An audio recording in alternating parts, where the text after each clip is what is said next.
Basic और हमारा जो टॉपिक चल रहा था वो हमारे पास रिलेटेड से जो समस्याएं थी उसमें हमारा तीसरा टॉपिक था वेलोसिटी, क्या था? Potential state.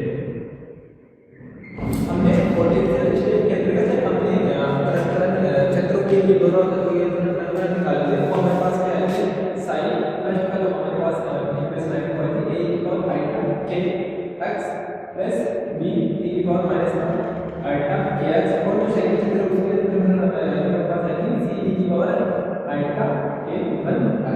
ये दो समीकरण थे। हमने यहां पर ये का ये फर्स्ट ये आपसे ये प्रारंभिक होने पाएगा।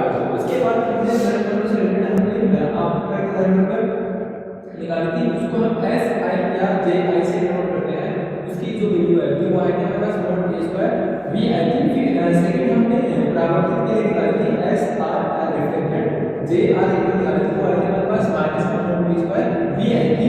और जो थर्ड के हमारे पास प्रारंभिक निकाली थी हमने यहां बोल सकते हैं s t या j t जो हमारे पास i थी वो आई थी s k1 अपॉन m और c का स्क्वायर। ये तीन समीकरण हमारे पास आई थी। हमने इन तीनों समीकरणों की हेल्प से जो प्रारंभिक पूर्णांक और प्रारंभिक पूर्णांक के मान फाइंड किए थे। हम प्रारंभिक पूर्णांक को r से नोट करते हैं, उसकी जो वैल्यू है वो हमारे पास है k minus k1 upon k plus k1 का स्क्वायर। ये है हमारे पास प्रारंभिक पूर्णांक की वैल्यू थी। एक तीसरा था हमारे पास प्रारंभिक पूर्णांक, उसकी जो वैल्यू है वो हमारे पास आई थी 4k k1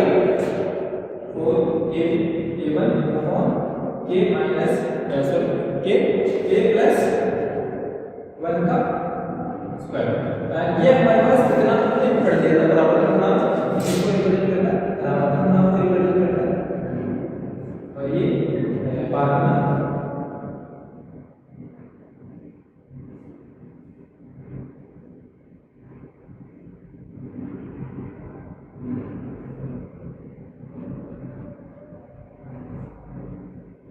दोनों का अध्ययन हमने जो हमारी पिछली कक्षा में हमने उसमें किया था। प्रमाण का मान हमने देखा, प्रमाण का होता है आपको प्राइमरी का खुद प्रारंभिक प्राइमरी के बदले जो अनुपात होता है उसका मापा क्या रहेगा, प्रारंभिक का रहेगा जो r उसको हम r को क्या लिखते हैं s r upon s i का मापा। ये होता है प्रारंभिक और जो t होता है वो होता है प्रारंभिक प्राइमरी s t अपॉन आपको प्राइमरी दोनों का अनुपात का मापा क्या करेगा हमारे पास ठीक करेगा। हमने इन दोनों की हेल्प से बाकी दोनों हेल्प से समीकरण को सॉल्व किया तो हमारे पास r का मान क्या था k माइनस k1 का अपन k प्लस k1 का होल स्क्वायर और t के जो पार्शियल बना दिया है 4k k1 और k प्लस k1 का स्क्वायर। उसके बाद हमने कोई टिप्पणी नहीं की तो हम ये देखते हैं कि इन दोनों को सॉल्यूशन करने के बाद हमें क्या लिखना है कि प्रारंभिक और पारस्परिक दोनों के मान क्या है शून्य नहीं है, दोनों के मान शून्य नहीं है। और क्वांटम यांत्रिकी ये मानती है कि क्वांटम यांत्रिकी ये मानता है कि दोनों विकल्प दोनों के दोनों का योग है किसको प्रायिकता को कहता है प्रतिकूल प्रायिकता को कहता है। तो हम ये देखेंगे ये कुल प्रायिकता हमारे पास एक आती है। हमने जब ये लेजर बिंदु किया था तब हमने देखा था उसमें प्रायिकता एक आ रही थी, लेकिन वहां तो हमारे पास प्रमाण का मान 0 आता है। लेकिन यहां पर ऐसा पारस्परिक मान क्या था आपको 0 आता है, लेकिन यहां पर कुछ नहीं है। तो हम वो भी चेक करेंगे इन दोनों की हेड से जो हमारे पास प्रायिकता वो एक आती है नहीं आती है। तो इतना तो हम पढ़ चुके थे। उसके आगे मैं आपको कुछ लिखवा दूं, हमने जब ये समीकरण से सॉल्व किए थे उसके आगे हमने कुछ टिप्पणी नहीं लिखवाई थी। तो ये इसके नीचे उपरोक्त प्रतिबल उपरोक्त उसके नीचे लिखना, इसके नीचे लिखना उपरोक्त प्रतिबल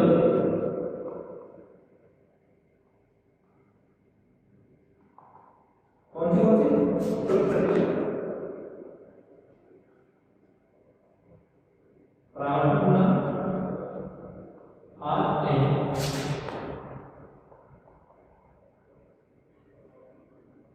प्रारंभिक पूर्णांक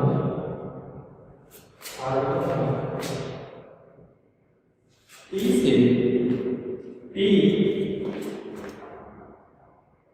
के लिए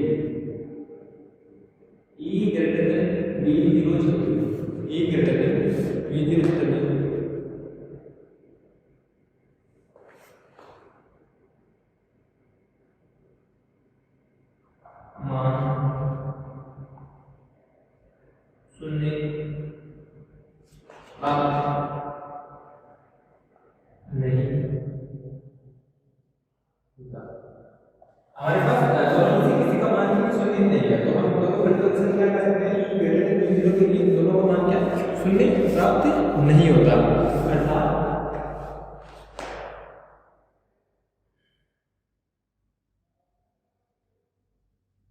क्वांटम यांत्रिकी की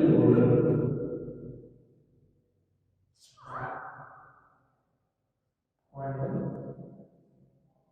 यांत्रिकी के विघटनों के अनुसार क्वांटम यांत्रिकी के विघटनों के अनुसार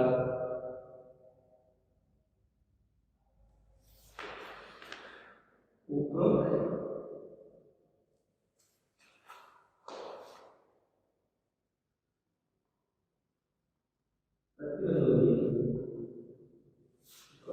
प्रतिबंधों के दोनों क्षेत्रों के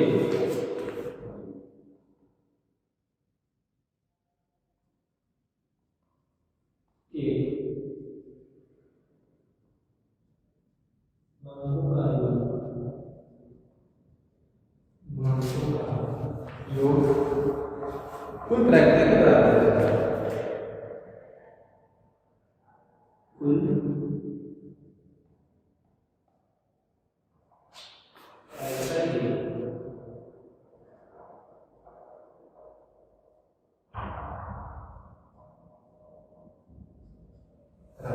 क्या होता है, दोनों बराबर होना क्योंकि कुल प्रायिकता के योग के बराबर होता है। तो अतः हम क्या कहेंगे कुल प्रायिकता क्या होगी, अतः कुल प्रायिकता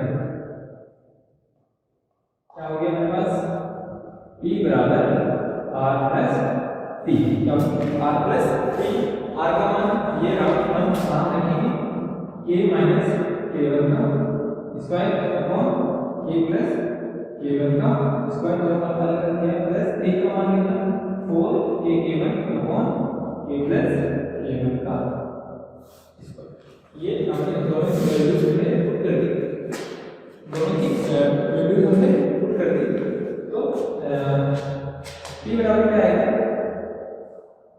देखिए दोनों में एलसीएम क्या आएगा k प्लस k1 का स्क्वायर, दोनों कॉमन आएगा, यहां से एलसीएम लेंगे तो हमारे पास सूत्र क्या आएगा k माइनस k1 का स्क्वायर प्लस यहां से इसको डिवाइड करेंगे, ये हमारे पास वापस आएगा 4k बन जाएगा, ऊपर इसको ओपन करेंगे तो क्या आएगा k का स्क्वायर प्लस k1 का स्क्वायर माइनस k1 कहां से आएगा हमें पता है a माइनस b का होल स्क्वायर होता है a square plus b square minus 2ab square, हमें वही प्रूव करेंगे a का स्क्वायर प्लस a का स्क्वायर माइनस 2ab, ये क्या है प्लस 4k1 अपॉन में क्या आएगा, अपॉन में आएगा k प्लस k1 का स्क्वायर, देखिए माइनस k1 से प्लस 4k1 को आएगा तो हमारे पास क्या आएगा k का स्क्वायर प्लस k1 का स्क्वायर प्लस का 2k1 और नीचे वाले को ओपन करने से क्या आएगा k का स्क्वायर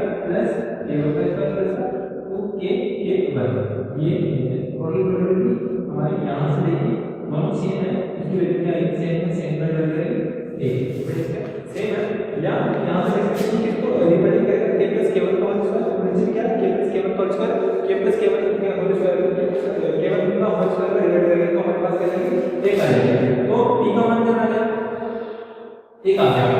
तो हम क्या कह सकते हैं कुल प्रायिकता क्या रहती है सर्किल रहती है, तो कहते हैं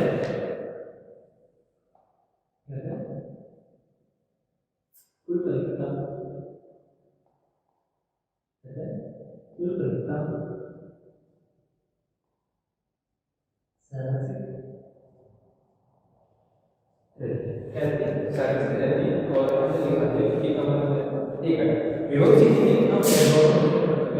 एक तो e ग्रेटर देन b0 पढ़े थे और ये है e ग्रेटर देन b0 की को तरीका से लिखेंगे और हमने सब कुछ सारी जो प्रिपरेशन के कौन सी वैल्यूज थी रिजल्ट सारे कर दिए हैं, वेक्टर के समीकरण निकाल लिए, आफ्टर निकाल लिए, प्राप्त निकाल ली, पार्शियल निकाल ली, तो इसके बाद वेक्टर करता आप वेक्टर निकालना हमारे पास क्या आएगा वेक्टर ये आएगा प्राइमरी वेक्टर ये आएगा और फिर हमने पार्शियल वेक्टर का मान निकाला वो आएगा, फिर उसके बाद इन तीनों की हेल्प से हमने प्रावर्तन गुणांक की वैल्यू निकाली थी, प्रावर्तन गुणांक का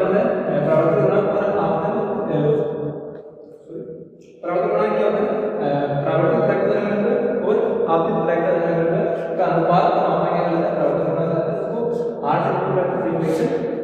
फिर दूसरा था हमारा पारगम्य प्रणाम क्या होता है, पारगम्य ट्रैक का और आपके ट्रैक का दोनों का अनुपात क्या होता है, पारगम्य प्रणाम होता है। इन दोनों की व्याख्या मैंने कक्षा में करी है, ठीक है। फिर इसके बाद हम इन दोनों से देखते हैं कि दोनों का मतलब होता है जीरो प्राप्ति होता है, ये किस प्रतिबंध कर रहे हैं हम इलेक्ट्रिक V0 के लिए। तो हमने वही नियम प्रतिबंध के अनुसार या हम जीरो प्राप्त होता है। और क्वांटम मैकेनिक्स क्या मानती है कि दोनों सूत्रों के लिए जो प्रतिबंधों के दोनों गुणांकों का योग है वो क्या होता है, तो प्रैक्टिस करते हैं। तो प्रैक्टिस करना क्या होता है, v बराबर r प्लस t। तो t की वैल्यू हमने रखी, r की वैल्यू क्या है हमारे पास a माइनस k1 तो हम k प्लस k1 का होल स्क्वायर वो हमने रखा। तो t की वैल्यू है हमारे पास तो k k1 और k प्लस k1 का होल स्क्वायर। हमने आंसर किया, उसके बाद हमारे पास यहाँ इसको ओपन किया, इसको में से ओपन करने का देखा ऊपर क्या सेम कन्वर्ट करके निकाला। तो हम क्या कर सकते हैं, कोई प्रैक्टिस करके सरल रहती है। ये था आपका विभव सीधी। अब विभव सीधी से रिलेटेड कुछ ग्राफ है जो मैं आपको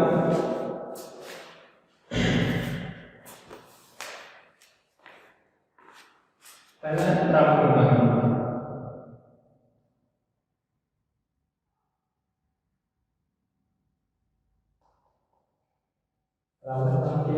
जो ग्राफ वो इस प्रकार है,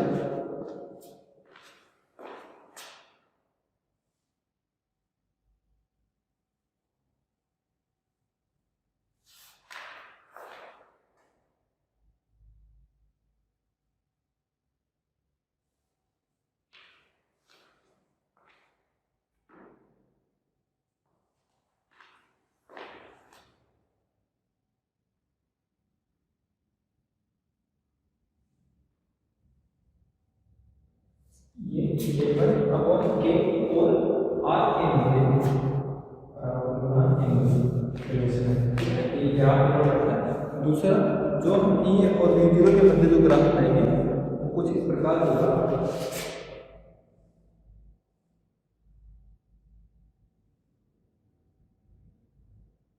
यहाँ पे आर और यहाँ पर 1 2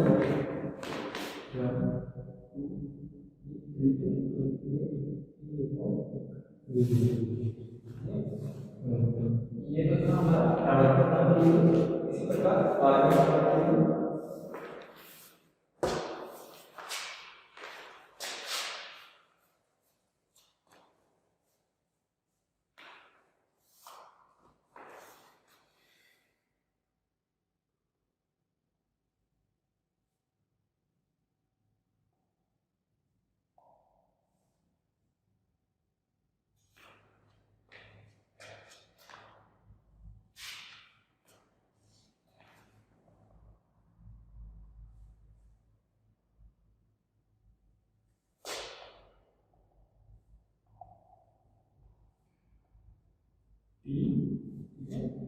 और सेकंड ऑडियो वीडियो के मतलब ग्राफ है।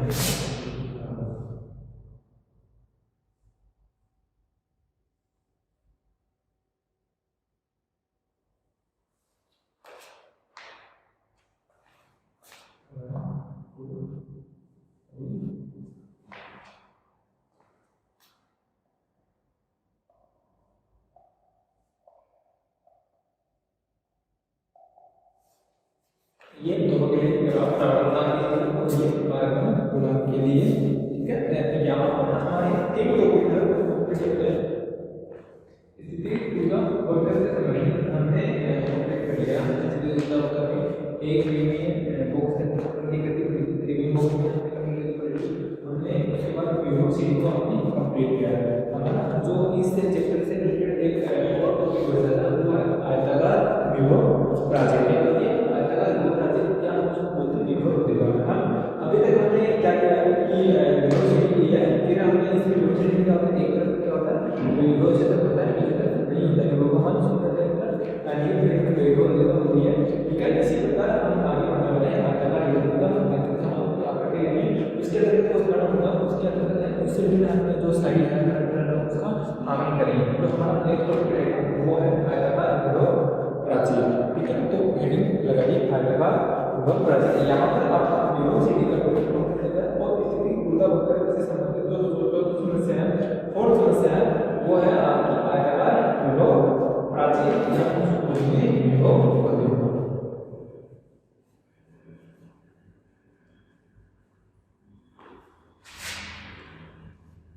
विभव से निकल के यहाँ पे कौन होता है, कंप्लीट होता है।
जो हमने पढ़ा उससे वही है जो हमने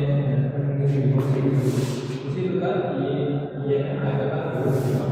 इसमें क्या होगा, हमने जो विभव सीढ़ी थी उसमें हमने एक मिनट लिया था, दूसरे दिन लिया था, जिसमें एक मिनट से नीचे पढ़ने को हमने एक मिनट पढ़ा था। उसी प्रकार आयताकार विभव क्या है, हमें एक ट्रायंगल लेंगे जो कि वहां आय जैसे आकृति दर्शाएगा।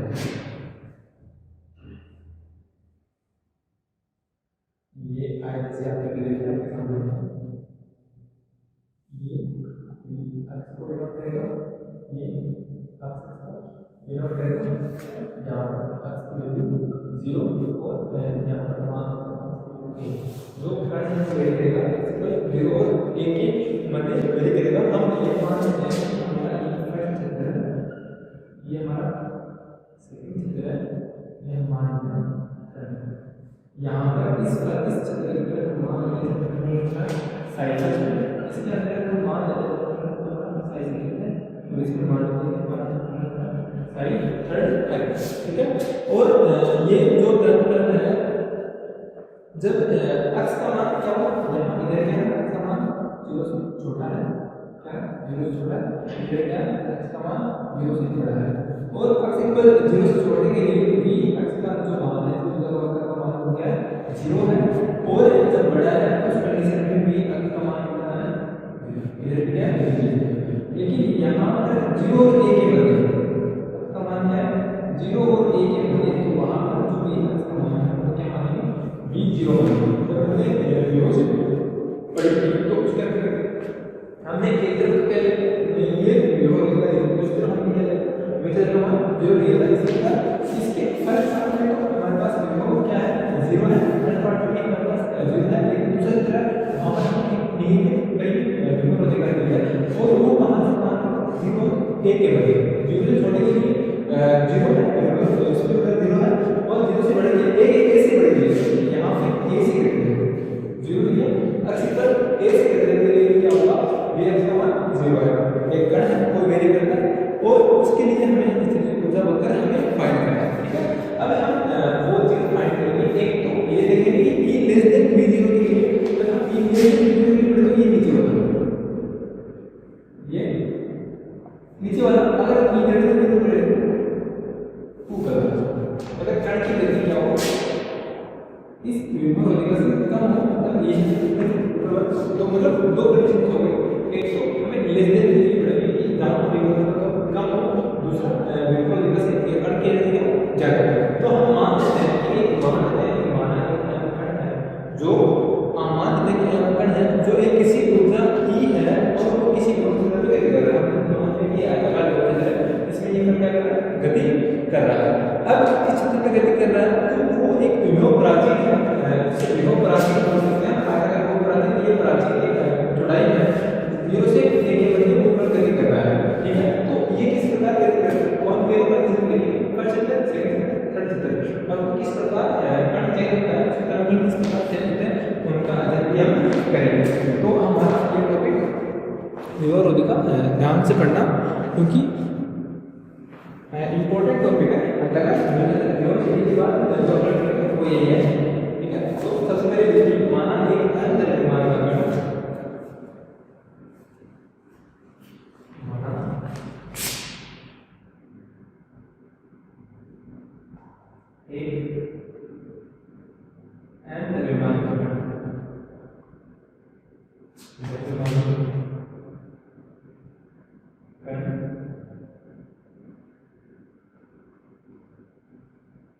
जिसकी ऊर्जा ई जिसकी ऊर्जा ई तथा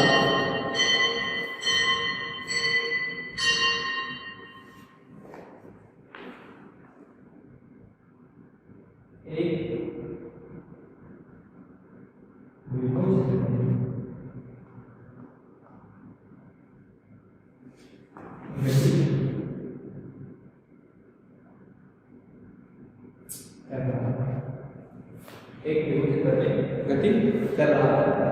इस प्रकार की विभव में इस प्रकार की विभव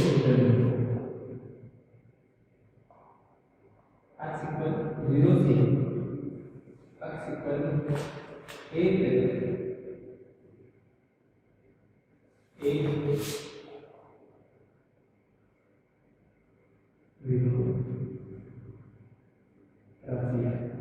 ये जो बातें हैं कड़ी करेंगे जहाँ पर क्या विभव जो है वहाँ पर हम कर रहा है और वो विभव का क्षेत्रफल किस प्रकार 0 से लेके 1 तक का विभव क्षेत्रफल यहाँ पर इसके अलावा तो बाकी मतलब क्या विभव क्षेत्रफल क्या 0 है। तो विभव क्षेत्रफल तीन कंडीशन है वो तीनों मैं लिख रहा हूँ, ठीक है।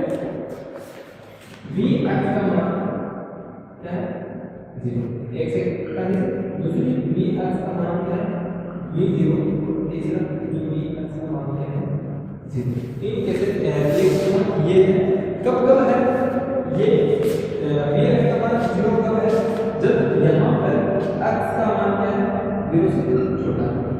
तीसरा दूसरा क्या है कि 0 और a के बराबर x का मान क्या है 0 और a के बराबर। और जो तीसरा सूत्र है वहां पर देखेंगे कि जो x का मान क्या है a से बड़ा है। तो a से बड़ा तब भी जो 0 है मतलब 0 से छोटा तब भी है 0 है। ये क्षेत्र है कौन सा है फर्स्ट क्या मान है फर्स्ट माना है ये हमारा क्षेत्र सेकंड और ये हमारा देखिए जो तो वही होगा ये क्षेत्रफल जहाँ पर जो छोटा है वहाँ पर ये उसका मतलब 0 सेकंड जहाँ पर x का मतलब 0 ये हमने सेकंड क्षेत्र माना है और उसके अंदर हमने v0 मानी है ना a से बड़ा वाला उसको क्या देखते हैं वो क्या माना हमने 0 माना है हमने 0 मानी वो 0 मानी है इसके और अगर देखना हो तो इसके लिए हमारे पास साइन फर्स्ट साइन सेकंड और साइन अब इन केवल करोगे क्या करना है इनके करंट समीकरण हमने निकाल दिया, ठीक है। इनके समीकरण निकाल दिए तो हमें ये बताया कि ये वो क्षेत्र है वो समय पे डिपेंड करेगा, यानी समय पे डिपेंडेबल नहीं है। तो हम यहाँ जो समीकरण से यूज करेंगे वो उन्हीं हमारे पास संबंधित जो काल अनासी समीकरण जो समय पर निर्भर नहीं करने वाले समीकरण थी समय अनासी समीकरण जो हमें पर निर्भर नहीं करते उन समीकरण का यूज करके केवल चित्र के लिए तरंग का मान हम निकालेंगे। तो देखिए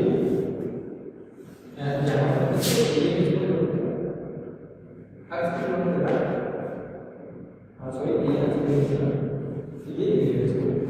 तो लिखिए सबसे पहले काल अनासी समीकरण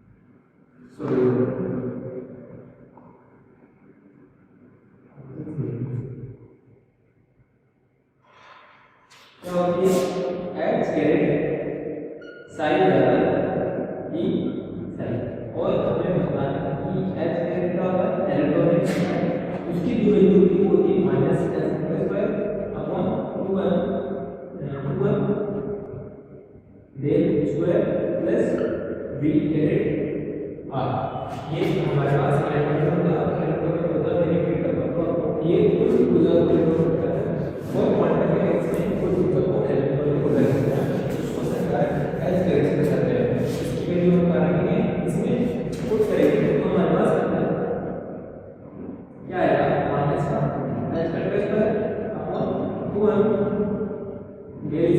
plus V R sine equal E sine. ये हमने वैल्यूज की तो हमारे पास ये इक्वेशंस आ गई। क्या आ गई? ये इक्वेशंस आ गई। हमारे पास और देख सकते हैं साइन जो फलन को इसका फलन इसका होगा आज का डिपेंड है, तो हम यहां से इस समीकरण को ये लिख सकते हैं कि minus x square upon 2m del square plus v caret r sin x equal e sin x। इसको फोर सॉल्व करेंगे तो ओपन करके लिखेंगे तो हमारे पास आएगा minus x square 2m del square sin plus v caret r sin x equal e sin x। ये हमारे पास ये समीकरण आया। ठीक है, फिर अगर हम इसको और सॉल्व करें, सिर्फ हम क्या करें, सिर्फ x डायरेक्शन है तो हमारे पास क्या है, x दिशा में तो हमारे पास क्या आएगा माइनस का x का स्क्वायर और del स्क्वायर लाप्लास ट्रांसफॉर्म करके del square upon del square plus del square upon del y square plus del square upon del square. सिर्फ अपना डायरेक्शन तो इतना ही मिलेगी, ये हमारे पास किसी काम का नहीं। हम x डायरेक्शन करें तो इसलिए हमारे पास यहां से क्या आएगा del square sin x upon del x square plus v caret x यानी हम डायरेक्शन करें तो यहां पे क्या x आएगा x sin x equal e sin x। अब मैं एक काम करता हूं, इस पूरे को ट्रांसपोज कर लेता हूं, e तो इधर आ जाएगा। तो ट्रांसपोज करने के बाद यह एक काम करो माइनस x स्क्वायर को और सॉल्व कर दो, इसको डिवाइड कर देते हैं तो हमारे पास क्या आएगा del square sin x upon v x square क्या आएगा plus v caret x sin x into minus का सॉरी इसको डिवाइड करेंगे क्या है 2m x स्क्वायर माइनस का equal e sin x 2m upon minus का x स्क्वायर। और सॉल्व करके लिखेंगे तो हमारे पास कितना आएगी del square sin x upon del square transform करके माइनस कर जाएगा प्लस का 2m e upon x square साथ में sin x ये यहां से आ जाएगा माइनस हो जाएगा 2m upon x square v x sin x। ये समीकरण और इसके ऊपर हम ट्रांसफॉर्म करके आ जाएगा 0। अब दोनों में कॉम्पोनेंट को हम कौन से है x स्क्वायर कॉम्पोनेंट से x कॉम्पोनेंट तो उस समीकरण से कॉमन निकालेंगे del square sin x upon del square plus का 2 अपॉन x स्क्वायर कॉमन लेके हमारे पास होता है e माइनस v x और वहां पर हम निकलेगा sin x।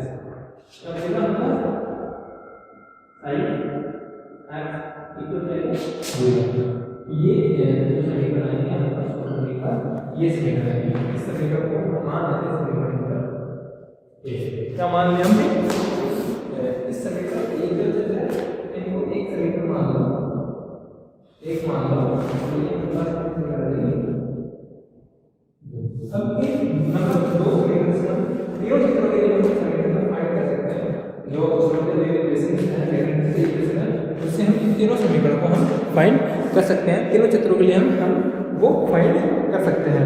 हमें पता है x लेस देन 0 के लिए और x ग्रेटर देन a के लिए दोनों के लिए हमारे पास v का मान क्या 0 है। तो हम सीधा को फाइंड कर सकते हैं, लेकिन सिक्योरिटी के लिए ऐसे फाइंड कर रहे होंगे और उनको हम जो तरफल है चित्रों के लिए प्लस सेकेंडरी के लिए तो उनका जो है आज के लिए इतना ही हमने यहाँ कर दिया है। जो इक्वेशन है उसको हमने सॉल्व